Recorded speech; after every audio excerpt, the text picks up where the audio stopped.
Attaque de Kiev, 127 morts côté ukrainien, échange Macron-Poutine. Tout ce qu'il faut savoir ce vendredi matin. Des explosions ont été entendues ce vendredi matin à Kiev au deuxième jour de l'invasion par la Russie de l'Ukraine, où des combats meurtriers opposent les belligérants jusqu'aux portes de la capitale. Selon des sources militaires occidentales, l'armée russe se rapprochait de Kiev, où un couvre-feu a été imposé, avec l'intention de décapiter le gouvernement ukrainien et d'y installer à la place un gouvernement favorable à Moscou.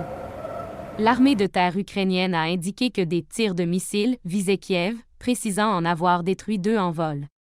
Selon le maire de la ville, Vitali Klitschko, ces tirs auraient blessé 3 personnes, dont une grièvement, dans un quartier résidentiel du sud-est de la capitale. 2 fortes détonations ont été entendues vendredi à l'aube dans le centre de Kiev. La progression des forces russes fait redouter un assaut et la multiplication d'attaques ciblées sur Kiev et des cibles stratégiques et gouvernementales. Le gouverneur de la région de Soumy, Nord-Est, Serhijivitsky, cité par l'agence de presse Union, a déclaré que des engins russes, note de la rédaction, sont partis de Soumy en direction de Kiev, beaucoup d'engins. Le ministère ukrainien de la Défense a également signalé vendredi un tir de missile russe tôt le matin contre une unité de garde-frontière dans la région de Zaporijia, qui, selon cette source, a fait des morts et des blessés.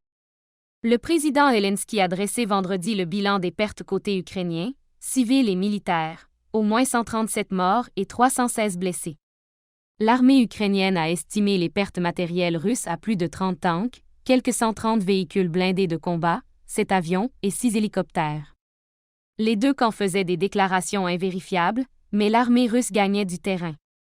Dans la région de Kherson, elle est présente dans plusieurs zones et contrôle Genichevski, ville à 300 km à l'ouest de la frontière russe.